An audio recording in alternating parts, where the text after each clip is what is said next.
శ్రీమాత్రే నమః. మీ సత్యానందిరాజు. ఇవాళ మనం లక్ష్మీకాంతానంద యోగివర్యుల ఆనందాశ్రమం గురించి ఎన్నో విశేషాలు తెలుసుకోబోతున్నాం. కొన్ని నెలల క్రితం ఈ యోగివర్యుల గురించి మనం ఒక ఫుల్ వీడియో చేసుకొని ఆయన జీవిత చరిత్ర, ఆయన సాధన విశేషాల గురించి మనం చెప్పుకున్నాం. ఈ వీడియో చూసే ముందు ఆ ఫుల్ వీడియో ఒక్కసారి చూస్తే ఈ ఆశ్రమం వివరాలు చాలా తేలిగ్గా అర్థమవుతాయి. ఆ ఫుల్ వీడియో లింక్ కూడా నేను ఈ డిస్క్రిప్షన్‌లో ఇస్తాను. అంతేకాదు, ఈ ఆశ్రమానికి సంబంధించిన లొకేషన్ కానీ, ఇతర వివరాలు కానీ, ఎవరిని మీరు కాంటాక్ట్ చేయాలో, ఆశ్రమ నిర్వాహకుల వివరాలు కూడా మీకు డిస్క్రిప్షన్‌లో ఇస్తాను. వీడియో చూసే ముందు ఒక్కసారి డిస్క్రిప్షన్‌లోకి వెళ్లి ఆ వివరాలన్నీ చూసుకోండి. మనస్ఫూర్తిగా మీకు ఈ వీడియో నచ్చినట్టయితే లైక్ చేసి, కామెంట్ చేసి 10 మందికి షేర్ చేయండి. ఇంకెందుకు ఆలస్యం? పదండి వెళ్లి ఆనందాశ్రమం గురించి ఎన్నో విశేషాలు తెలుసుకొని మనం మరింత ఆనందపడిపోదాం. నమః. మీ సత్యానందిరాజు. మనం లక్ష్మీకాంతం యోగి గారి గురించి చెప్పుకున్నాం. ఆ సత్సంగం బాగా చేసుకున్నామని వారు ఆశీర్వదించారేమో. ఇవాళ వారి ఆశ్రమంలో ఈ గొప్ప తపోభూమిలో మనం అడుగు పెట్టగలిగాం. ఇలాంటి యోగులు తపస్సు చేసిన భూమిలో వాళ్ళ అనుమతి లేకుండా ఎవ్వరూ రాలేరు. అంతవరకు ఖచ్చితంగా చెప్పగలం. వాళ్ళ మనల్ని ఆశీర్వదించారు. ఇవాళ మనం ఈ కొత్తరెడ్డిపాలెం వారి ఆనందాశ్రమంలో ఉన్నాం. ఇక్కడ మనకి ఆశ్రమ నిర్వాహకులు ఉన్నారు. వారు మరిన్ని వివరాలు మనకు చెప్తారు. వారి నుంచి మనం తెలుసుకుందాం. లాహోర్ వెళ్ళారు. అప్పట్లో ఇంకా డివిజన్ కాల ఇండియా. లాహోర్లో ఒక ముస్లిం హైకోర్టు జడ్జి ఈయన దగ్గర బస చేసి ఈయన దగ్గర ఆధ్యాత్మిక రహస్యాలు తెలుసుకున్నారు. అవును. ఇక తాతయ్య గారి జీవ సమాధిది.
మీరు చూస్తున్న ఈ మేధో దక్షిణామూర్తి లింగాన్ని 1940 సంవత్సరంలో బెల్లంకొండ రామానంద సరస్వతి స్వామివారు లక్ష్మీకాంతం గారికి ఇచ్చారు.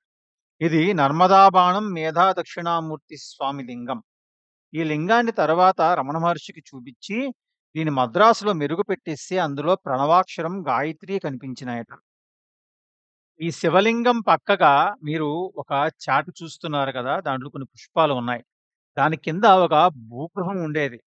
1940 నుంచి 46 వరకు కూడా దాంట్లో లక్ష్మీకాంతం గారు తీవ్రమైనటువంటి తపస్సు చేసి తుర్యావస్థను సంపాదించారు. మన ఊరు అతనే కొత్తరెడ్డిపాలెం అతను, ఒక అతను చాకలి అతను. ఆయన ఇక్కడికి వచ్చేవాడు చిన్నగా. ఆయన వయసు 75-80 ఏళ్ళు ఉంటాయి సుమారుగా. ఆయన మీ తాతగారు చాలా గొప్ప వ్యక్తి అండి, లక్ష్మీకాంతానంద తాతయ్య గారు. మేము చిన్నప్పుడు ఇక్కడికి వచ్చేవాళ్ళం అండి, ఇస్త్రీ బట్టలు తీసుకొని మా అమ్మగారితో. నేను వస్తుంటే అయ్యగారు అని చెప్పి అందులోంచి కేకేసేవాడిని.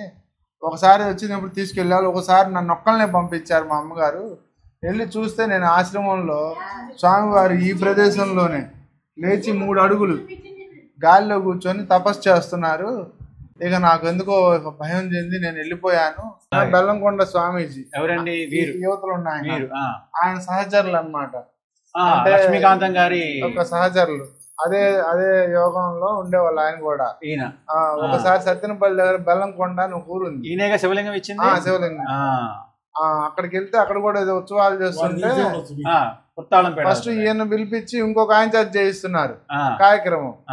చేయిస్తుంటే తర్వాత ఈయన అక్కడికి వెళ్ళంగానే సరేనండి మీరు మాకంటే మహానుభావులు కదా అని చెప్పి ఆయన కిందకు వంగి ఇట్లా పుట్టమట్టి తీశాడు కాస్త ప్రసాదం పెడితే పంచదార పెట్టమని అడిగాట. పెట్టమంటే ఆ పుట్టమట్టి ఇలా తీసి ఆ పంచదార ఇలా అని ఇదిగోండి మీరు కూడా తినండి అన్నానంట. అదేంటంటే నేను తినేటప్పుడు ఎవరైనా పక్కన వాళ్ళు పెట్టు నా సాగి లక్ష్మణ అంట. ఆయనకి 10 జాముల పాము ఇట్లా మీద పడి ఇట్లా బుసు కొడుతున్నట్టుగా కన్ను మీద పడి ఆయన సాక్షాత్కరించి ఆయన నమస్కారం, మహాప్రభు మిమ్మల్ని నేను అనవసరంగా నేను నోరు బారేసుకున్నాను, మీరు ఎవరో తెలియక నోరు బారేసుకుంటే ఆయన చూపించిన లీల అలాంటిది. లీలలో స్వామివారి దగ్గర సేమ్ అలాంటిదే ఉంది. భారతీ తీర్థ మహాస్వామి వారు, భారతీ తీర్థ స్వామి వారు నేను అభిషేకిస్తున్నారు అలాంటిది నీరుతోనే. ఇది చాలా చాలా పూర్వంగా ఉన్నదన్నమాట. ఇదిగోండి గాయత్రి అమ్మవారు, సరస్వతి అమ్మవారు, గాయత్రి, సావిత్రి, సరస్వతి ముగ్గురు అమ్మవార్లు. చివర సావిత్రి అమ్మవారా? సావిత్రి అమ్మవారు. దత్తాత్రేయ స్వామి. అనసూయాత్మ సంభూత దత్తాత్రేయోదిగం స్మతృగామి సుభక్తానాం దత్త భవ సంకట. ఈ సీతారాములు విగ్రహాలు మాత్రం అప్పటి లక్ష్మీకాంతం గారు ఉన్నప్పటివే. ఇది కూడా ఆయన ఉన్నప్పటి కాలందేనండి? అప్పుడే స్టార్టింగ్. ఎంట్రన్స్ లో వినాయకుడు స్టార్టింగ్ ఫస్ట్, తర్వాత వీరాంజనేయ స్వామి, సత్యనారాయణ స్వామి, పాండురంగ స్వామి, బాలచంద్ర సుందర అమ్మవారు అక్కడ. ఇటు వచ్చేసరికి గాయత్రి అమ్మవారు, మేధాదర్శమూర్తి, దత్తాత్రేయుడు, అభయాంజనేయ స్వామి, వినాయకుడు, నవగ్రహాలు, వాయులింగేశ్వరుడు, నాగేంద్ర స్వామి. చెప్పండి. ఆనందాశ్రమము, కొత్తరెడ్డిపాలెము, గుంటూరు జిల్లా, ఆంధ్రప్రదేశ్. ఇది చేబ్రోలుకి 1.5 కిలోమీటర్ దూరంలో ఉంది. ఇటు వెళ్తే చేబ్రోలు వస్తుంది, ఇటు వెళ్తే కొత్తరెడ్డిపాలెం అనే గ్రామం వస్తుంది. ఈ గ్రామం నుంచి కూడా ఇటువైపు నుంచి 2 కిలోమీటర్స్ ఎక్కితే నారాకోడూరు రూట్ కూడా వస్తుంది, మనకి జంక్షన్ వస్తుంది. ఇది ఆనందాశ్రమం స్టార్టింగ్ అనమాట. ఇది వచ్చేసరికి మనకి రిజిస్టర్ నెంబర్ 28/64 10/10/1918 సంవత్సరం రోజున ఈ యొక్క ఆనందాశ్రమం స్థాపించడం జరిగింది. ఈ ఆశ్రమంలో ఇవ్వండి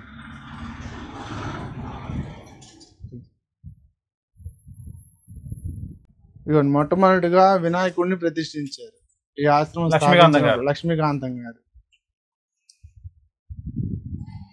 ఈ వినాయకుడు చాలా మంచి శక్తివంతమైంది, చాలా అనుకున్న పనులు కూడా అవుతాయి. ఈ ఊర్లో ఏ పెళ్లి కార్యక్రమం వచ్చినా, ఎవరైనా సంతోషంగా ఇక్కడి నుంచి పెళ్లి వాళ్ళు వచ్చినా, ఎక్కడైనా వెళ్ళాలన్నా కూడా ఇక్కడ కొబ్బరికాయ కొట్టుకొని ఇక్కడ నమస్కారం చేసుకొని స్వామివారికి, ఇక్కడ నుంచి ఇక్కడ ఉన్న ఆంజనేయ స్వామి ఉన్నారు పక్కనే, క్షేత్రపాలకులు ఆయన క్షేత్రపాలకులు.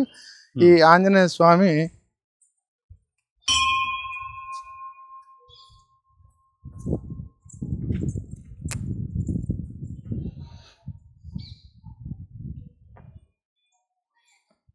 ఇదిగోండి, ఈ ఆంజనేయ స్వామి ఇక్కడ చాలా అద్భుతమైన ఆయన. ఈ తాతగారు ఫస్ట్ రాగానే ఎవరైనా ఏదైనా అడిగినప్పుడు మీకు ఏదైనా సమస్య ఉందే అన్నప్పుడు ఫస్ట్ వెళ్ళి వినాయకుడికి ప్రదక్షిణాలు చేసి, తర్వాత ఈయనకి 41 ప్రదక్షిణాలు చేయండి, లేదు వాళ్ళకు పరిస్థితిని బట్టి 2 నెలలు 3 నెలలు చెప్తారు. ఆయన ఒక పరిస్థితి దివ్య దృష్టితో చెప్పినప్పుడు వాళ్ళు దీని వెంబడి తిరిగిన వాళ్ళందరికీ కూడా మంచి ఉచ్చ స్థితిలోకి వెళ్ళారు.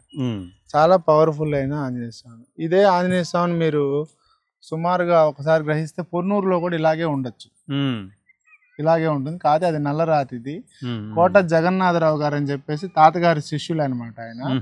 ఆయన కొన్ని రోజులు ఆశ్రమంలోనే ఉన్నారు. ఆశ్రమంలో ఉండి తాతగారి దగ్గర మంత్రోపదేశం చక్కగా నేర్చుకోవడం అలాంటివి జరిగింది. ఆయన కూడా ఇక్కడ ఎక్కువ ఆంజనేయ స్వామి భక్తుడు. కృష్ణా జిల్లా కురుమద్దాలి అనే ఊర్లో, కురుమద్దాలి అనే ఊర్లో ఇగోండి ఈ యొక్క విగ్రహం అనేది దొరికింది ఆయనకి పొలంలో. దొరికితే ఫస్ట్ ఈ ఆంజనేయ స్వామిని ప్రతిష్ఠించారు. ఆయన అడిగితే ఇక్కడ ప్రతిష్ఠించుకుందామని అడిగితే తాతగారు పర్మిషన్ ఇచ్చారు. అయితే ఇక్కడ స్వామివారిని ప్రతిష్ఠి ఇది పొలంలో దొరికింది. ఎవరికి? ఆయనకి కోట జగన్నాథరావు గారికి. ఆయన తీసుకొచ్చి తాతగారిని అడిగితే ఇక్కడ ప్రతిష్ఠించుకుందాం అన్నారు. పుట్ట ఉంది, నాగేంద్ర స్వామి పుట్ట. తర్వాత కుర్తాళం పీఠాధిపతి గారు సందర్శించినప్పుడు తాతయ్య గారిని చూసి, నీలో ఒక దివ్య శక్తి ఉంది, మౌనస్వామి గారు రాబోయే రోజుల్లో నువ్వు లక్ష్మీకాంతానంద యోగి వర్యులుగా నువ్వు అవతరిస్తావు. చదివింది మౌనస్వామి గారు కుర్తాళం పీఠ యొక్క బాధ్యతలు తీసుకోమన్నారు. మీరు రమణ మహర్షిని అడిగితే లేదు నువ్వు ఎక్కడైతే ఆనందాశ్రమంలో నీ సాధన చేస్తున్నావో అది కొనసాగించమని చెప్తే వారు ఇంకా ఆలోచన మానుకున్నారని నేను చదివా. కరెక్ట్, అది అంతవరకు కరెక్ట్. అది అలా వచ్చిందనమాట. సో ఇక ఆయన ఏం చేసేవాళ్ళంటే ఇక్కడ ఉన్నప్పుడు ఎవరైనా వచ్చేది తాతయ్య గారు ఏంటంటే యంత్ర మంత్ర తంత్ర శక్తులన్నీ కూడా తాతయ్య గారికి మొత్తం వచ్చు.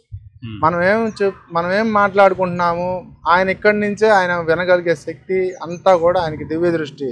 ఆయన పరకాయ ప్రవేశం కూడా చేసేవాళ్ళు. తర్వాత ఎవరికైనా ఏదైనా బాధలు వచ్చి దయ్యాలు అట్లా ఏదైనా వచ్చి బాగా పంతులు బాగాలేదంటే ఈ చెట్లు ఉన్నాయి చూసారా, వీటి మీద ఎక్కిచ్చేవాడంట.